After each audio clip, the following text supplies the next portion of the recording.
bottom dollar. Great programming coming up next on the Stewart Media and Entertainment Network. Stand by. Hold on.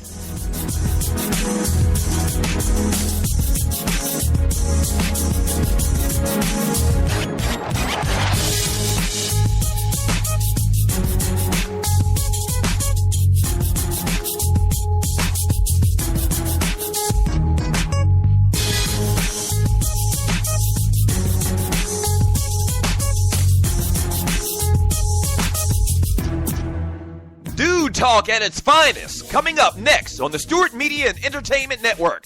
In about 2 minutes, stand by.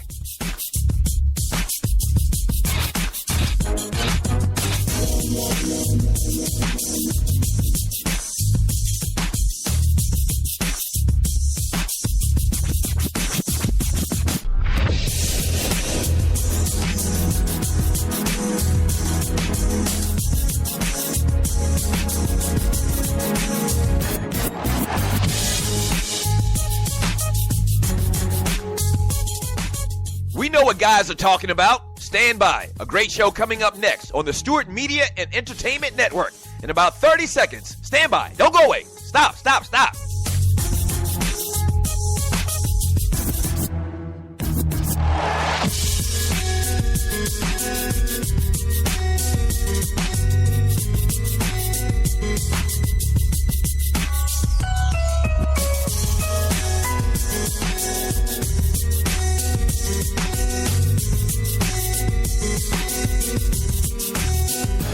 If they're talking about it at the barbershop, we're talking about it here on SME. Great show coming up in about 30 seconds. Don't go away. Stand by.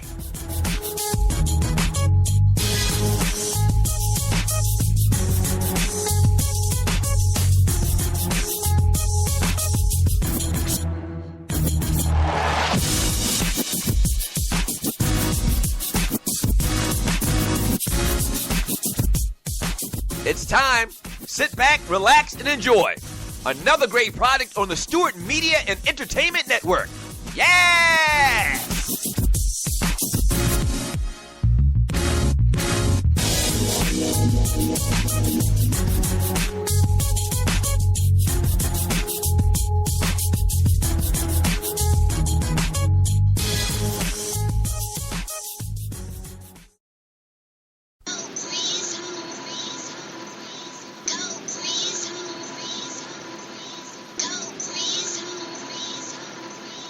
I'd like to welcome everybody to the Grizz, and of course, I'm your host, Rashad Grismore. I have a fun and a very exciting show for you today. Did Dikembe Mutombo know something that we did not know? And then also, I have to talk about the Atlanta Braves. Wow, they fired their coach. You know, growing up, I wasn't a Atlanta Braves fan. My brother was, so I'm going to talk about that. I have some sports topics to talk about, but what I want you to do is sit back, relax, and enjoy me, and let's get it.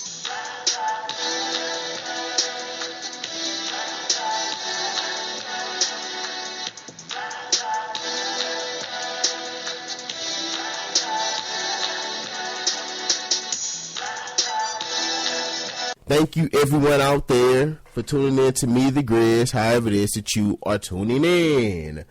So, yes, the NBA lottery came on, and I'm so happy that my Los Angeles Lakers got the number 2 overall draft pick.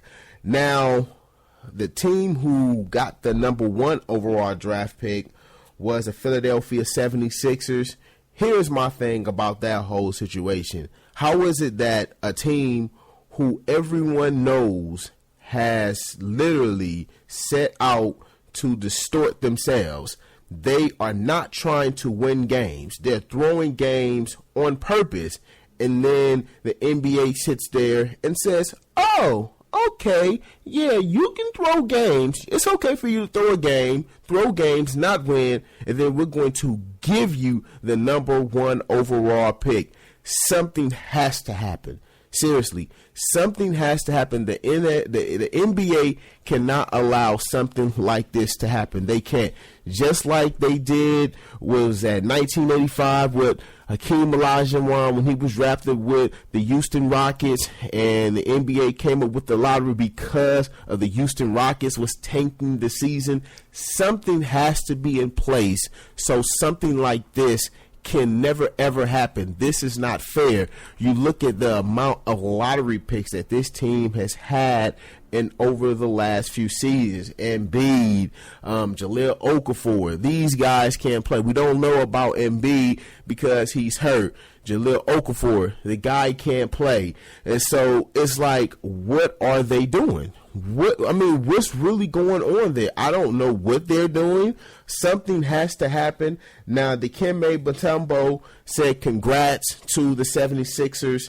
Now, you would probably say, yeah, that's okay. Yeah, but he did that hours before it even happened. So that means that he knew the outcome. Something isn't right about that. That means, in my opinion, that the NBA, they did this on purpose.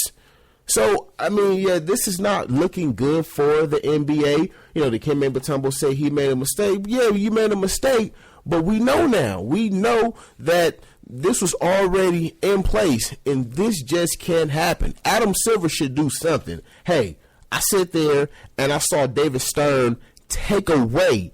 He took away from the Los Angeles Lakers. The Los Angeles Lakers had Chris Paul in their grasp.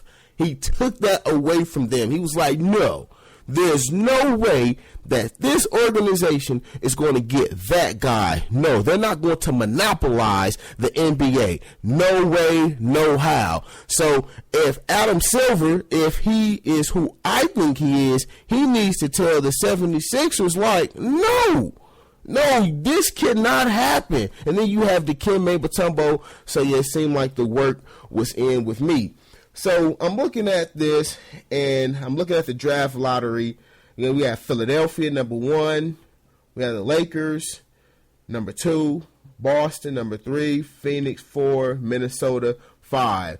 Now, I'm a Los Angeles Laker fan, so I got to talk about my Lakers. I do. I know, there's some people on Stewart Media who don't like the Lakers, and then they're probably going to turn it and mute me, and that's okay. I'm okay with that. But my Los Angeles Lakers got the number 2 overall draft pick. Now, I've heard reports, if they are true, according to Colin Cowherd, that the Lakers will sit there and trade this pick. My thing is, if they're going to trade this pick for a superstar, according to Colin Cowherd, what general manager in their right mind will sit there and say, yeah, we're going to take Bill Simmons, we're going to take the youngster from Duke? It's like, if I'm a fan, I'm like, you bet not. If I'm a general manager and Mitch Kupchak calls me and says, we want a superstar player for the number 2 overall draft pick, I'm going to hang the phone up on Mitch Kupchak. So this is Mitch Kupchak calling me. Ring, ring, ring. Yes, how you doing? Who is this? This is Mitch Kupchak from the Los Angeles Lakers. We were wondering, do you want to trade your superstar for the number 2 pick? He'd be like, hello? Hello? Now I'll be like, let me let you speak the tone. Okay, cool. And then he'll hear the tone button. There's no way that I'm going to sit there and give them a superstar. First off, if you look at the NBA, there's about 2 to 3 superstars. Kevin Durant. Who else we have? Steph Curry. And depending on if they win the championship this season, Russell Westbrook. So I know. I'm sorry. Hold on. For people sit there and be all over me, LeBron James. That's it. There is no more superstars than that. Those are the 3 superstars in the game. So basically, you want stars. What general manager in their right mind will sit there and give the Los Angeles Lakers a superstar, a star for the number 2 pick? So I'm looking. Brandon Ingram and Ben Simmons. Come on now. I saw Ben Simmons play. The guy can't shoot the basketball. He can't shoot. And then Brandon Ingram, what did he do in the NCAA tournament? This is my thing about the NBA, and people seem to not understand this. If you don't sit there and you don't dominate in the college game where I'm looking at the talent and I'm saying, okay, you should be able to dominate that guy. If you can't do that, what makes me think that you're going to go to the NBA and do the same thing? You can't do it. What makes me think that you're going to take your game and elevate your game to the next level, and you wasn't even able to do that in amateur sports? It doesn't go down like that. That's why I want to see guys in the amateur ranks win. I want to see you be able to dominate. Michael Jordan, he did it. Magic, he did it. Bird, he did it. Durkin, he did it. Those guys, they dominated. So you already knew that they knew how to win. These guys don't know how to win. I talked about this on last week's show about Kellen Winslow or Justin Winslow. I'm watching him play and I'm like, this dude can't play. And then I hear the announcer talk about, yeah, he scored, what was that, I think 12 to 15 points the previous game. And I'm saying, okay, and he's supposed to do that. Just because you're a rookie, that don't mean you get to go out there and be mediocre. No, you're drafted in the lottery to help your team win, to give your team 5 to 10 extra wins. That's why you draft a guy in the first round, to get immediate support. And then the next few years, now we want to see you be that superstar. So don't sit there and don't try to stall these youngsters out for them coming to the NBA looking like garbage. I'm looking at Justin Winslow play and he's crap. He's bum. He can't play. What? During last season, because they're no longer in the postseason, he was averaging like 6 points per game. I don't care that he's a rookie. You can dismiss me with that. I don't care about that. That is no excuse to come into the NBA and look like that. This is a man's game. This is not for boys. It's not. So if I'm a general manager and I'm looking at this draft class, I'm like, oh my God, they're going to get me fired. I have to do something. I can't sit there and pick these guys. These guys, they can't play. Like I told you before, I watch the NCAA tournament. When it comes to college basketball, the only time that I will sit there and watch college basketball consistently is during the NCAA tournament. So what I do is, I'm telling you what I do, and I want you to do the same exact thing. Listen to the guys that the announcers say, that guy is the man. That guy is the man. That guy is a hot commodity. Listen to what they say. And then what you do is, you go and you watch them. Don't single out the player, just watch them in the flow of the game. If they don't sit there and leap off your screen, then what they're saying is not true. I tell this story all the time.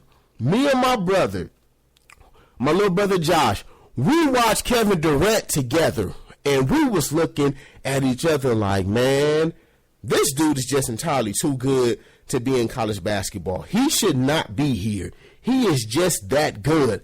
I remember watching Greg Oden play at the University of Ohio State. Greg Oden, if not for injuries, if not for that, we're talking about the Portland Trail Blazers as, especially in today's NBA, as a dynasty, as a team where you like, you know what, I don't want to see them. I sit there and I saw this guy dominate Al Horford, Joakim Noah. Remember, that Florida team won back-to-back national championships. I sit there and I saw this guy dominate those guys, shred those guys as a freshman. These guys were juniors in college. This was a freshman dominating. So when I sit there and I looked at him do that, I said, oh, when we get to the NBA, he's going to do the same exact thing. Why? He's dominating guys who are on a totally different level than he is when it comes to the age disparity. These guys are 20, 21 years old, maybe 22. This guy is 17, 18 years old, and he's dominating these guys. So I just knew that once he made it to the NBA, he was going to take his game to the next level. Now, obviously, injuries kind of messed his career up. They kind of messed his career up, totally trampled his career, but you understand exactly what I'm saying. I saw this guy dominate. I saw Carmelo Anthony dominate. Now, when we talk about Melo, yes, he don't play any defense, but you can't take away the fact that the man can play basketball. These guys, they can't do that. These guys, like I'm looking at Steph. I'm looking at the game that came on yesterday, OKC and the Warriors, and I'm looking at these guys playing. I'm saying, this is awful basketball. Now, you're probably saying, Grizz, what do you mean? Grizz, why do you always want to be the contrarian type? Why? Why is because I know what's right and I know what's wrong. Watching that game was wrong. How is it that I'm watching a 48-minute game and you don't throw the ball in the post? And then I'm supposed to be okay with that, knowing what I know. See, my thing is, as somebody who talks sports and have, perception, my thing is to tell you what my perception is and get you to see through the eyes of me, because I'm very transparent, very.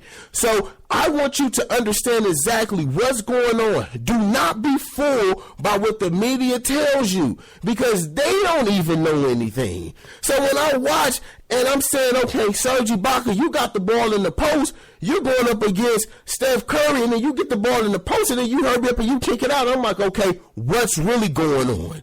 That's not good basketball. As soon as you get that ball in the post, you're supposed to dominate that guy. Why are we not seeing this? The college game. These guys, for whatever reason, they want to sit there and they want to play 1 year in school and then go to the NBA, and then I got to watch Justin Winslow look like crap. I have to watch this. I got to watch D'Angelo Russell look like crap. I got to look at Julius Randle look like crap. I have to watch these guys look like crap consistently. These guys, they can't play. They don't want to stay in school. So Adam Silver, and I've heard him talk about, extending the age limit, and I really don't like his response. It's like, yeah, we thinking about it, but the product itself is struggling. Why do I have to see two teams play the same exact way? Why do I have to see that? The thing that made boxing so great, styles made fights.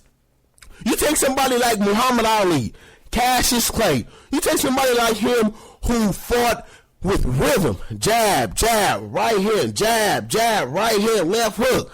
He fought in a rhythm. But when he went up against Ken Norton had that herky-jerk type style, and it threw Muhammad Ali's style off. So when you watch those three fights, and I've said this before, I personally thought Muhammad Ali lost all three fights to Ken Norton. Why? Ken Norton threw off his rhythm with the herky-jerky style. So we had two different styles. What style was going to prevail? Can you imagine watching two Muhammad Ali's in the ring? Who's going to get hit? So that's what I'm talking about with the NBA. It's like, okay, we have two styles, two of the same styles. So I'm just looking at it and I'm saying, this is not good basketball. Don't sit there and tell me not throwing the ball in the post is good basketball. No, the ball's supposed to go in the post. You're supposed to throw the ball in the post, and you're supposed to do what you're supposed to do. So don't sit there and make it seem like, oh, Grizz, here you go again, Grizz. You always want to go against the grain, Grizz. No. The college game, it sucks. I'm sorry, it sucks. I'm looking at these kids coming to the NBA and they're screwing up the game that I love and I hate it. Ben Simmons couldn't even get his team to the NCAAs. Come on. And I'm supposed to be the crazy one. Come on, Brandon Ingram. It's like, dude, really? Really? Like, you looking like this. I need for you to dominate. And then, like I said before, I'm not even a fan of Duke players. I'm really not. I'm really not a fan of those type guys. They really don't do anything in the pro game. And I don't know if I would take a Duke player, but who knows what's going to happen? I don't know. But coming up on the Grizz, I have a lot more of the draft lottery to talk about. Also, Draymond Green says what he has learned from the WNBA. And then Commissioner Rob Manfred unhappy with length of games. Next here on the Grizz.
We're back, and this is the Grizz.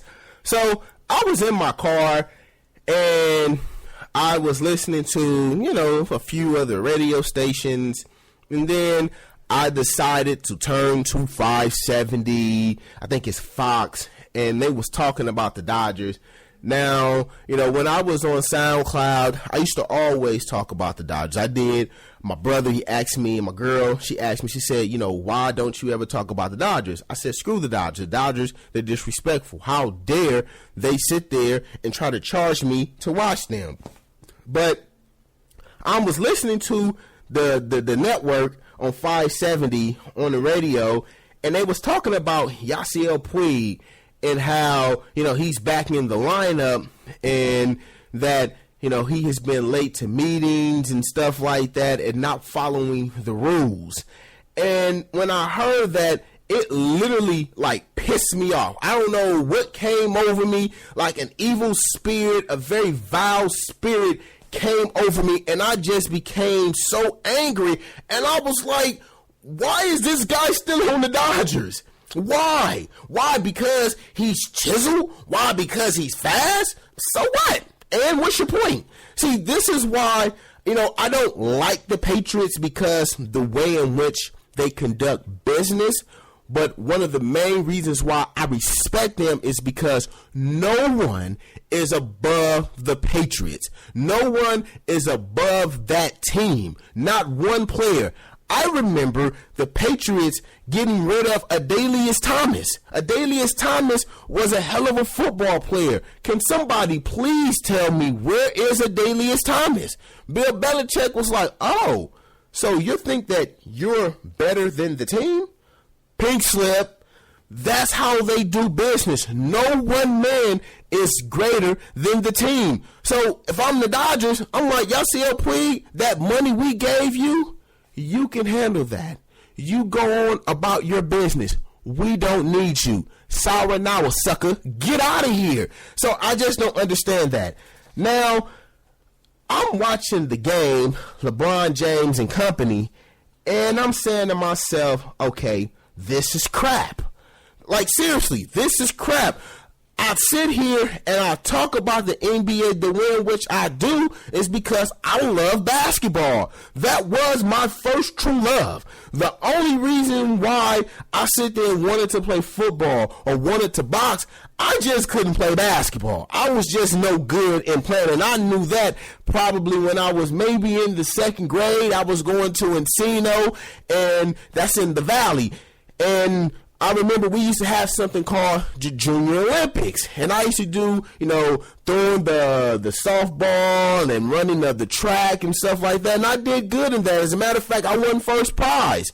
And then when it came to basketball, I just sucked. I just did. I used to throw the ball over the basket. Right then and there, I knew, yeah, you're not going to be a basketball player. But here's the thing. I grew up loving the sport. I tell this story all the time, and people sit there and they make fun of me. I grew up, like, the first sport I ever heard in my life was the Los Angeles Lakers. That was Chick Hearns. That's who I grew up listening to as a baby in my mother's womb. So I love basketball. I love my Lakers. And to sit there and watch crap on the TV is just not good. Why is the Raptors in the Eastern Conference Finals? Somebody please tell me. Somebody tell me they're crap. I don't care what you say. That is crap. How is it that LeBron James is getting ready to go to 6 straight NBA Finals? How is that? Somebody please tell me. I'm waiting. I want to know this. As great as Magic Johnson was, he never went to 6 straight NBA Finals appearances. The Houston Rockets was always waiting for him, like, I got something for you. And then they got the Lakers in 86. Even Larry Bird, he didn't do that. He made it 4 straight times. How is it that this man is getting ready to go to 6 straight finals?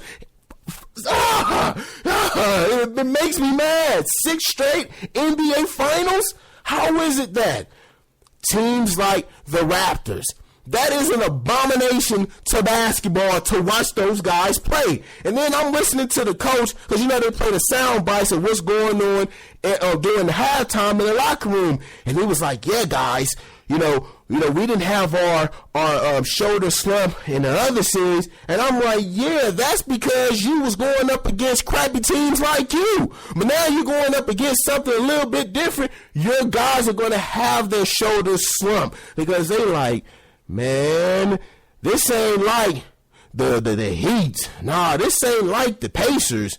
These guys are a little bit different. So those games that DeMar DeRozan and Kyle Lowry, those games that those guys are struggling in, yeah, you might be able to pull those games out. They struggle against LeBron James, they're going to get blown out the way in which they did. So it's crappy basketball. It is. So when I sit there and I say that the NBA has a problem, I truly mean that. I mean that. There's no way that one player should make it to the NBA Finals that amount of times. I don't care what you say. We're talking about there have been so many great players to play in this game. That has never, ever happened. So I just don't understand it, especially when we're talking about with other great players. Now, some might say, yeah, that could have happened with Michael Jordan. And I agree. But mind you, we had people like Shaq. We had people like David Robinson. We had people like Karl Malone and Patrick Ewing. We had those types of guys. We don't have those types of guys in today's NBA. And if you notice, I'm mentioning nothing but big men. I'm mentioning them. You look at the Raptors and it's like DeMar DeRozan? Come on, Kyle Lowry? And I'm supposed to be cool with that. I'm supposed to be cool with them looking like trash. I'm supposed to be okay with that. Come on. That doesn't make any sense. If I'm LeBron James and company, and if I'm Tyronn Lue, I have to challenge my team and say, we should not lose a game to these chumps. These guys is chumps. These guys are bums. They stink. We don't need to lose a game to them. We need to go out there and we need to dominate them. We don't play no games with them. Let's hurry up and let's get this game over with. It's a wrap. They're horrible. There's no reason why they should lose a game to the Raptors. I'm just being honest with you. They should not lose a game to the Raptors. The Raptors is not a good basketball team. There's no way that a team like that should be in the Eastern Conference Finals. And then I'm fed up with LeBron James getting an easy route to the NBA Finals. I'm fed up with that. And then people sitting there saying, oh, he's the greatest thing. That's because he's in a whack division. Switch it up. Put him in the Western Conference, and let's see if he's able to do that. I'm fed up. Okay, let me calm down, y'all. Let me calm down. I'm up in here. I'm sweating, and y'all know how I get. So let me decompose a little bit. Let me drink a little water. Okay. I'm okay. It really makes me upset. It really does. That I have to watch this bad basketball. I have to watch this. I really do. And that's all because of what's going on in the college game. Anytime I hear Draymond Green say, I learned more from the WNBA, and he's talking about fundamentals and how they dribble, how they pivot, how they shot fake, it's like, he shouldn't even have to watch that. He shouldn't even have to watch the women. He should be able to watch his own countrymen, his own men in the sport do that. But you rarely see guys like that. You don't see guys really do those types of things in an NBA game. You know who you see do that? You see the Golden State Warriors do that. You see them backdoor cut you. You see that. You see the fundamentals of the game when you watch the Golden State Warriors. Even though I don't like their style of basketball because they don't throw the ball in the post, so I'm not really a fan of the way in which they play. I don't really like all those 3-point shots, but I respect them. Why? They play the game the way in which it's supposed to be played. They play basketball. Yes, Klay Thompson, yes, he can shoot the 3-point basket. But then he can also sit there and pump fake you. I saw, when he was on the baseline, I saw Russell Westbrook and Kevin Durant both rush at him. What'd he do? Simple ball fake, go to the basket. That's what you're supposed to do. Those are fundamental drills that you learn in basketball. I remember doing those drills as I got older. Like I said before, I sucked in basketball, but that doesn't mean I don't know the fundamentals of the game. You don't see that in this current NBA. You just don't see it. So when I talked about last week, and I talked about, the 90s guards versus these guards in today's NBA, one of the main reasons why I went with those 90s guards is because of the fundamentals that they had. They knew how to play the game of basketball. If you look at Draymond Green, he's fundamentally sound. So give me a fundamentally sound player over a player like a DeMar DeRozan. Yes, DeMar DeRozan, yes, he is, athletic. But when it comes to the fundamentals, he's lacking dearly. So I understand exactly what he's saying. Remember with I was watching, the Dan Patrick Show. And it wasn't Dean Smith. Who's the coach for North Carolina? Roy Williams. And he was saying how, you always heard people say the only person who could stop Michael Jordan was Dean Smith. That's what everybody used to say. And he said, no, that's not true. What Dean Smith taught Michael Jordan was the fundamentals of the game. So when now that he has the fundamentals, and then he's the most athletic player that the game has ever seen, we're talking about something that is totally off this chart. We're talking about something that is exceptional. That's what Dean Smith gave to Michael Jordan. He gave him the fundamentals of the game. Michael Jordan is the most fundamentally sound player that we have ever seen in the game. Now, Kobe Bryant is fundamentally sound, but he has more technique. So when you look at today's NBA, you don't see that. You really don't. You don't see guys know how to really play in the post. Yeah, they might make some moves in the post, but they can't do it a second time. They can't sit there and have a counter move. If you sit there and you stop them from getting to their primary move, they don't have any counters. So that means that they're being lucky. See, when you know you good is when you can do the same thing over and over and have different counter moves. These guys in today's NBA, they can't do that. Even somebody like Russell Westbrook, who has all of the athletic ability, when you look at him fundamentally, technique-wise, when he gets to a certain age and we start to see him deteriorate, he's going to just be just another guard in the NBA. Trust and believe me, he's doing all of this simply because of his athletic prowess. Sooner rather than later, it's going to erode him. Mind you, LeBron James, he can't shoot the basketball. LeBron James is not all that fundamentally sound. But LeBron James is 6'8". Russell Westbrook, 6'3", 6'4". So you get into the basket like you're doing now, that's okay.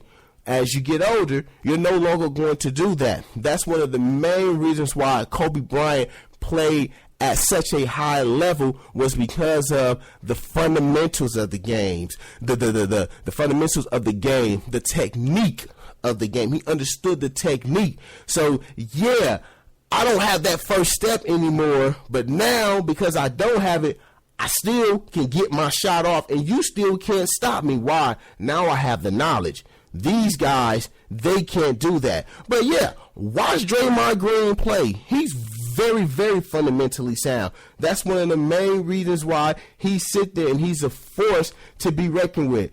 But coming up on the Grizz, Commissioner Rob Manfred unhappy with length of games, and here on the Grizz.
We're back, and this is the Grizz. Seahawks DN Michael Bennett unhappy with contract, but he won't hold out. And you're listening to me on SME, and thank you for tuning in, however it is that you are tuning in. One of the main reasons why I think that the Seahawks have not given Michael Bennett the deal that he wants, simply because in 7 seasons in the NFL, he has had only one double-digit sack season, and that was last year. And if I'm the Seahawks, I'm like, okay, why would I give him this money and he hasn't proven that he can sit there and do it for an X number of years? You're not going to fool me by having just one good year and then I break the bank for you like Albert Hainsworth. That big, fat, disgusting guy right there. And I don't want to be mean. I just can't believe that he did what he did. He sit there, he balled, he got his money, and then he sucked up the joint. He stunk it up. So, yes, I have a little animosity against Albert Hainsworth. I can't believe that he actually did that. That's not good. Have a little bit more pride about yourself instead of doing something like that. So I understand why the Seahawks are not willing to give him the money that he wants. But there are other things, as he also made some other comments that really had me saying, wow. And this is what he said. I listened to Sam Bradford again. I just almost threw up. I can't believe Sam Bradford is complaining about $40 million in the next 2 years, and because he actually has to compete for a position. This guy right here definitely sets a bad tone of what a player should be. If I was his teammate, how can you play with a guy that doesn't want to compete at a high level and feels like his position should be solidified without even putting up the stats or the wins to back that up? Wow. Wow. But you know what? I agree with Michael Bennett. I do. I agree. It's like, dude, you getting paid $20 million for 2 years. You know how many players last year made $20 million? There were only 8. Rodgers, Wilson, Roethlisberger, Manning, Newton, Ryan, Flacco, and Breeze. And this guy is not on any of those guys' level. So I understand exactly what Michael Bennett is talking about. It's like, dude, really? Like, you don't want to compete? So what? So what? They moved up and they took that guy. So what? Why do you have to sit there and say what you said? Why? Just sit there, and this is what I was saying. Do what you do. Let the chips fall where they may. They're going to fall. Just do what you're supposed to do. And if it turns out that they no longer want you, but you sit there and you put up the numbers that you were supposed to do, the NFL, they're going to see that. You're going to have a team out there that's going to say, I saw what that guy did. Let me bring him in. He sat there against all the odds. You know, he got a raw deal. He still went out there and he dominated. I want that guy on my team. As a matter of fact, let's give him a long-term deal. If I'm a GM, that's how I'm thinking, but not, oh, this guy's making all this money, but he's around here whining. What type of guy is that? So I understand where Michael Bennett is coming from. And this is what I said. Dude, you don't want to compete? Competition, it brings out the worst and the best of people. I remember when Pete Carroll, when he was at the University of Southern California, he had days where you had to compete, where if you were sitting under somebody, like if you was a second string player, you had an opportunity to be a starter if you outplayed the guy in front of you. Like, no, just because you're a starter, that doesn't necessarily mean that you're going to continue to be a starter. That's one of the main reasons why during the Pete Carroll era at USC, they were so dominant. And then he turned around and he brought the same system to Seattle. That's why we see those guys play the way in which they play. They know that their jobs are always on the line. So if you have a culture like that, guys are going to play at the highest level that they possibly can. Or they're going to sit there and flame out and give up because why? it got too big for them. They wasn't able to meet the requirement. So I understand, and I agree with Michael Bennett said. I truly do. I'm not mad at him for saying something like this. Somebody should have called Mark Bradford out, and Mark Bradford, he should take heed to what's being said about him and say, yeah, this is not a good look. Like, that doesn't look that good. I'm making $20 million. Mind you, I haven't even went to the postseason. These guys that I named, Rodgers, Wilson, Roethlisberger, Manny, Newton, Ryan, Flacco, Breeze, these guys have went to the postseason. These guys have won the Super Bowl. These guys have won MVPs. Sloppy Jersey hasn't done any of that, but he's making $20 million a season. And so it's like, even if I lost, I'm saying to myself, at least I got $20 million in my pocket for this season. Like, I don't understand the thinking in the way in which he was thinking. I don't understand Sam Bradford. I really don't. Now, according to, sources from the Eagles, I'm talking about Sam Bradford, Jordan Matthews is saying that he's looking good, he's gassed up, he's fired up. That's what I want to hear. I want to hear something like that. Like, okay, so you're going to sit there and you're going to draft this player. That's okay. The thing is, how is he going to get on the field? That's my thing. He has to get on the field. How are you going to do that? And I'm on the field. Two quarterbacks can't be on the field together. So I like what I'm hearing about Sam Bradford. You feel disrespected. So when you feel disrespected, what you do? You go out there and you go hard. You play as hard as you can play, and you let the team know, you know what? I don't like what you did. So I'm going to prove to you that what you did is disrespectful. I'm going to go out there and I'm going to win a Super Bowl. I'm not sitting up here saying that they're going to win a Super Bowl. That's not what I'm saying. That should be the thinking. And then once your deal is up and then they want to resign you, you sit there and say, okay, you have no loyalty to me. I have no loyalty to you. Take a number 2 overall draft pick and then you leave. But don't sit there and, I was a little bit mad because they did that. So what? So what? It's the Eagles. You're not the only man. They have the right. The Philadelphia Eagles have the right to draft who they want to draft. So, yeah, his priorities, I'm glad that his priorities is where they need to be.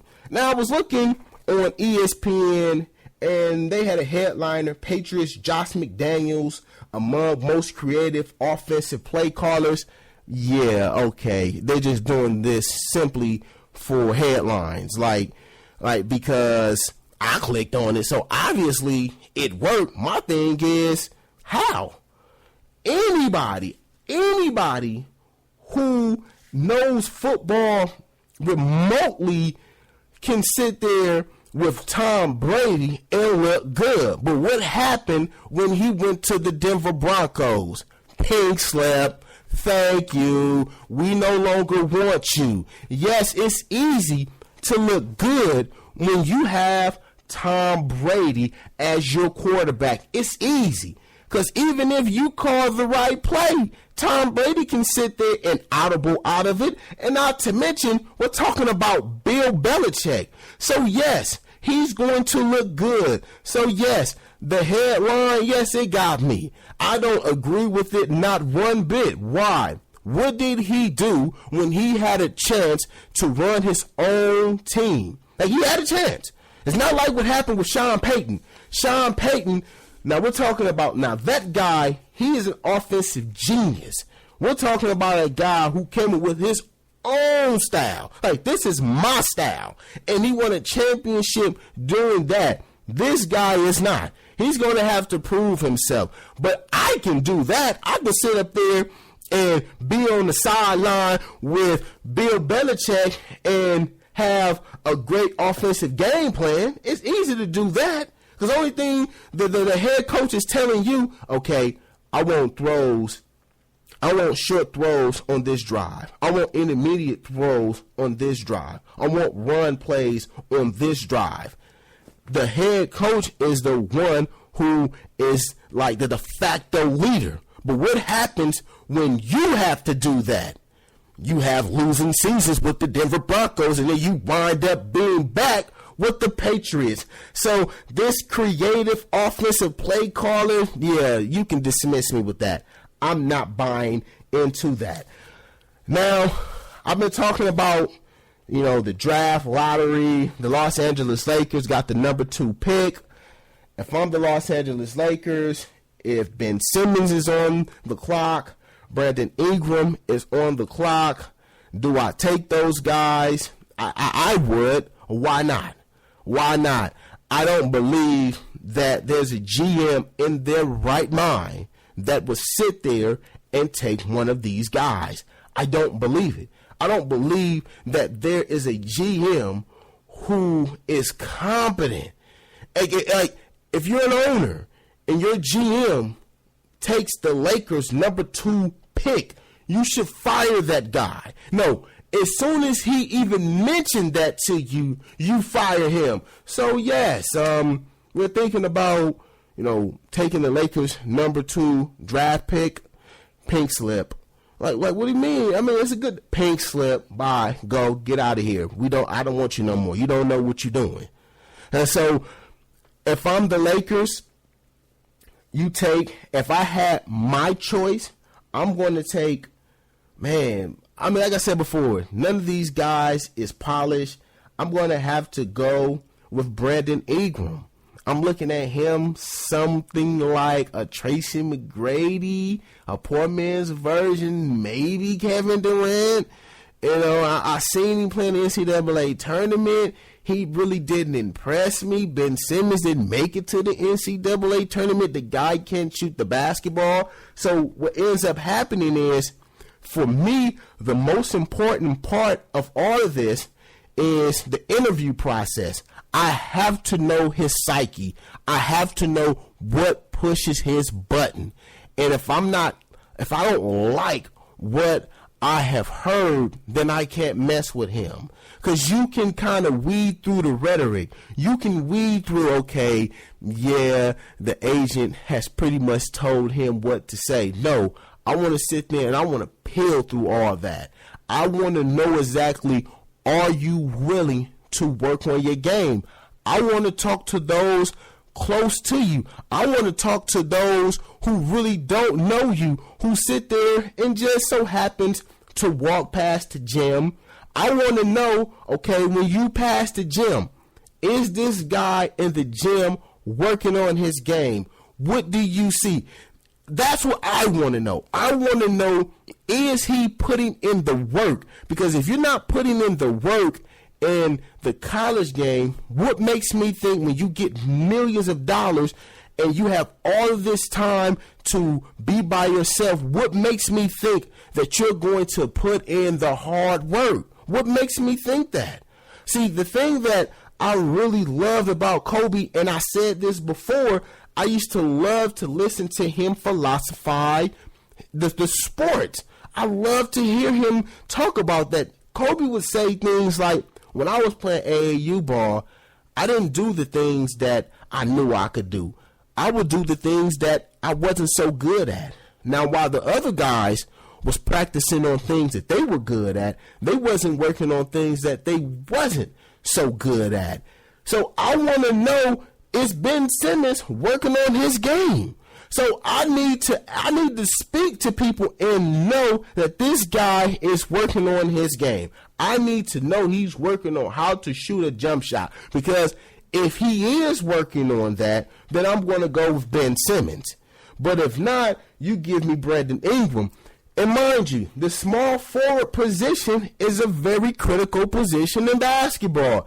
It has always been a very critical position in basketball. If we look at Elgin Baylor with the Lakers, if we look at Julius Erving, if we look at, who is that? Bernard King, James Worthy. If we look at LeBron James, Scottie Pippen. There's so many guys, Paul Pierce. There's so many small forwards out there. And the small forward position is so critical. If you have a good small forward can take a 2 guard out the game. We look at today's NBA, LeBron, Carmelo Anthony, Kawhi Leonard, Kevin Durant. All of these guys are small forwards. You have to have that small forward. He is pivotal to your team's success. Why do you think that one of the main reasons why Cleveland lost to Golden State last year, it wasn't because of Harrison Barnes, it was because of Andre Iguodala. He was able to score on the offensive end of the ball, but then he was able to put up a fight against LeBron James. If Harrison Barnes played the bulk of the minutes against LeBron, they would have lost that series. And I always talk about this. One of the main reasons why the Lakers lost to the Detroit Pistons in the 04 finals was because of Tayshaun Prince. That small forward position, it is vital. That small forward position, you need it. You need that small forward to be able to take you to the next level. I'm sorry, one of the main reasons why the Lakers were who they were was because of James Worthy. Now, don't get me wrong. They won championships before James Worthy. But when James Worthy came along, he took it to the next level with that first step. That small forward position, it is vital. Like I said, I'm a diehard Laker fan. I bleed purple and gold. I ride from the womb to the tomb. I was born a Laker fan. When my mama was in the hospital, when she was born, when she had me in her belly in 1984, when the Lakers lost to the Boston Celtics, when Magic Johnson sit there and dribbled the ball out, I was in her womb and I was upset. I'm telling you, I was upset. And so this is my life. The Lakers is my life. So I want them to get it right. Will they get it right? Not with Jim Buss and Mitch Kupchak. No, not them two guys. I'm sorry. Mitch Kupchak should have been fired a long time ago. That piece of don't get me started on the Los Angeles Lakers. Don't get me started. Please don't get me started on the Los Angeles Lakers. They're the butt of all jokes. I can't believe that it really does hurt me. But yes, the small forward position is vital. It really is. You sit there and you look at Golden State. When you look at them, Draymond Green is like a small forward. Yeah, small forward who plays a power forward position. He can sit there and he can guard pretty much all the positions in basketball. 1 through, I'm not going to say 5, but 1 through 4. You look at LeBron James, he can guard all 5 positions, and he can do it well. So that small forward position, look at your teams. Look at your teams out there and tell me, do that team has a preeminent small forward? If you tell me no, then 9 times out of 10, your team is not that good, with the exception of the Clippers. And that's one of the main reasons why the Clippers are going to always be where they're at. Why? They don't have a small forward. You need that guy. Look at Paul Pierce. Paul Pierce, he gave the Lakers hell.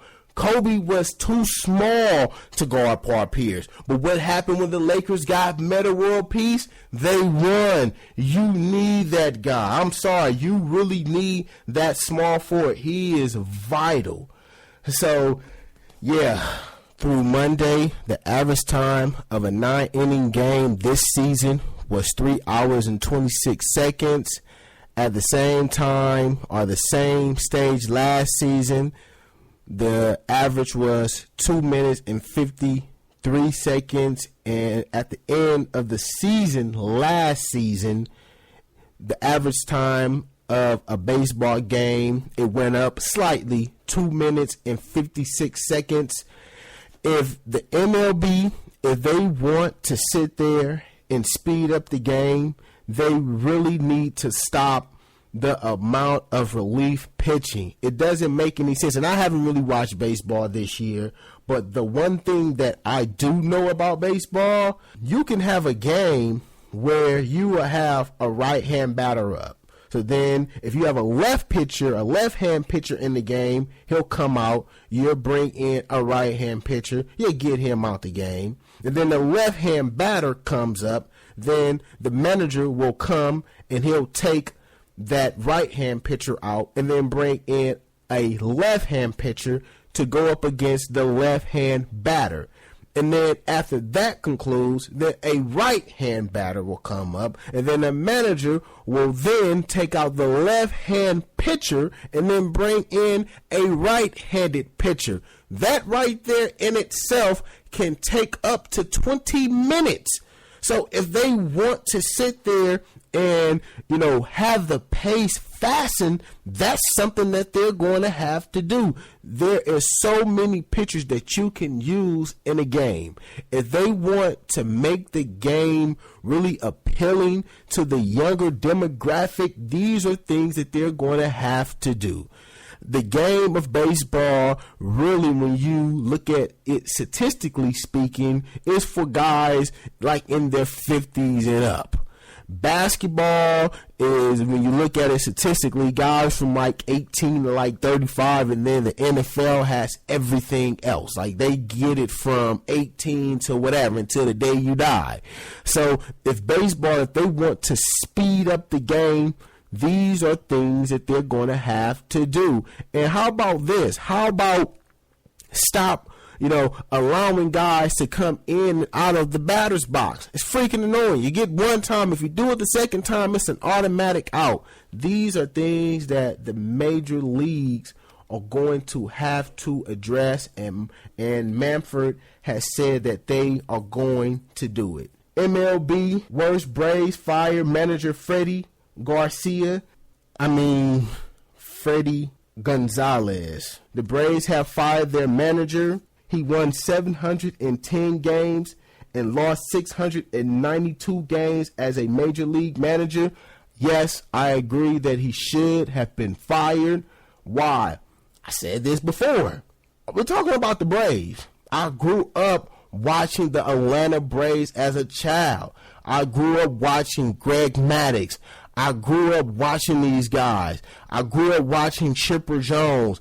I grew up watching Tom Glavine and John Smoltz. I grew up watching these guys. My brother, he was a diehard Braves fan. So me and him used to always get in trouble or get into it about the Atlanta Braves. I was a Dodger fan, so we used to always get into it. And then to see Greg Maddux throw the ball so dang on slow, and then the guys not be able to hit it. It's like, dude, the ball is right there. Hit the dang on ball, man. Hit it. It's in front of you. That was the Atlanta Braves with Bobby Cox. It was like they was always what's the woman that's next to the bride? The bride, I don't know what it is. The woman, she ain't getting married. She's the friend of the bride. She's the best friend of the bride. They was always that with that 1 year that they won the World Series. They was constantly in contention. But then to sit there and know that, they were MLB worst 9-28. Yes, he should have been fired. Coming up on the Grizz, the Ravens. They're trying to be sneaky next here on the Grizz.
we're back, and this is the Grizz, and you're listening to me on SME. Thank you for tuning in, however it is that you are tuning in. So, I was looking this up on the internet, and I seen that it was a headliner. It said, Warriors, Thunder, look like David versus Goliath, but which is which? And I got this on ESPN. My thing is, neither of these guys are David and Goliath. Either both of these guys are David, or both of these guys are Goliath. Like I said before, styles make fights. Now, David and Goliath.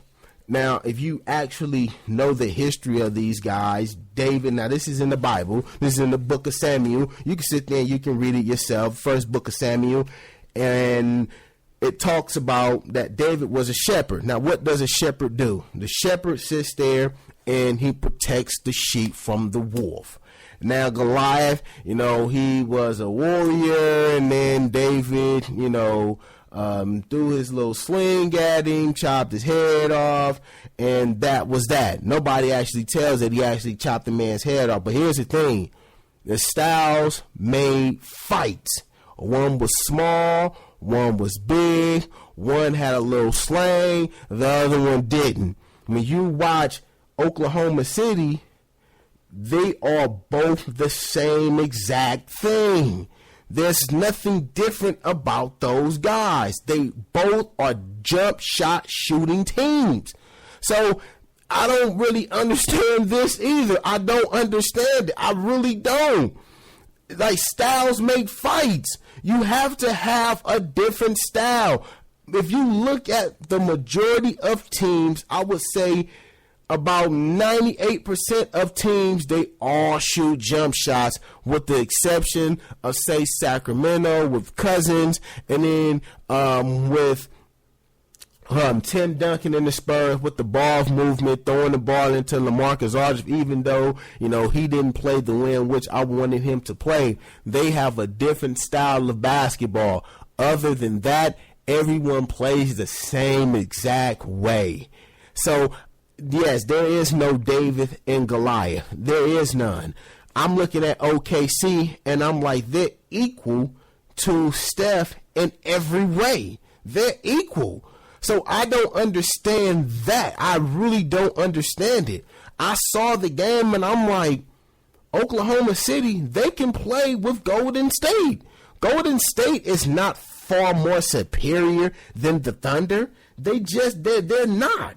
They're not more superior than them.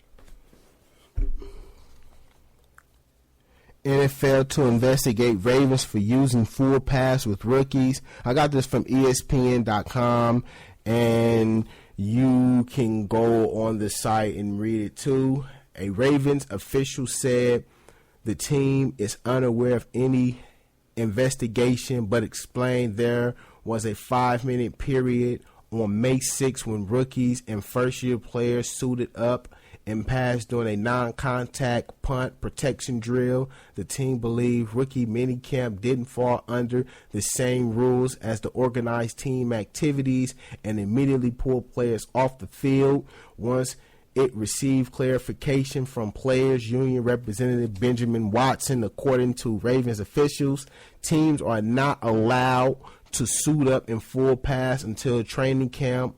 Off-season rules have become more strict since 2001 when the latest CBA was passed. So what this tells me is that, yes, the Ravens, they was trying to be slick.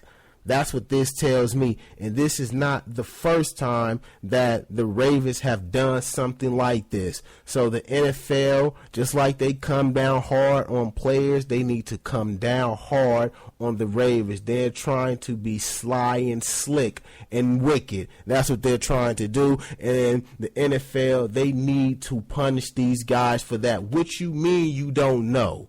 What you mean you don't know? How is it that you don't know?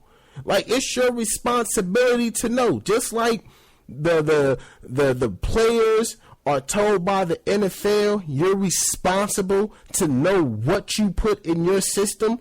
a player can't sit there and say, well, I failed a drug test. I didn't know I couldn't use this. The NFL is going to be like, no, but it's your responsibility.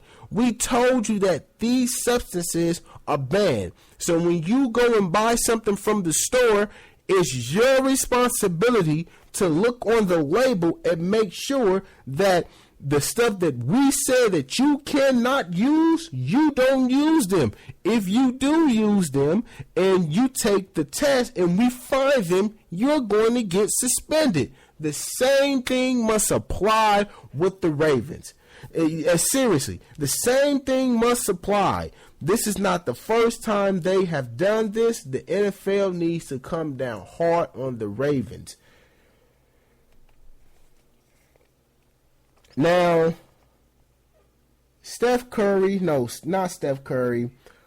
There were some people who made a big deal of Kyle Lowry when he said LeBron is probably one of the best players in the league besides Steph.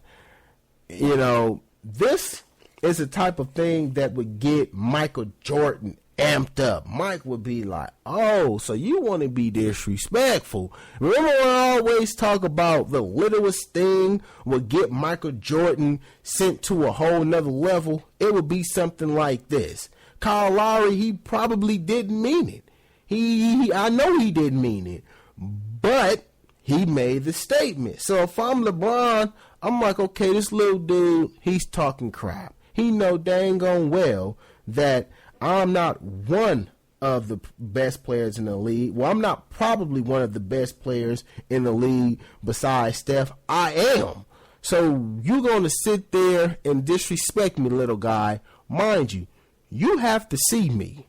You got to see me. You do know this. So Kyle Lowry probably should not have said anything. And like I said before, the Toronto Raptors, they're a basketball abomination. That's all that needs to be said about them. They are horrible. They really are a horrible basketball team, in my opinion. I'm not going to say horrible. They shouldn't be in the Eastern Conference Finals. And then I also want to get back to the draft.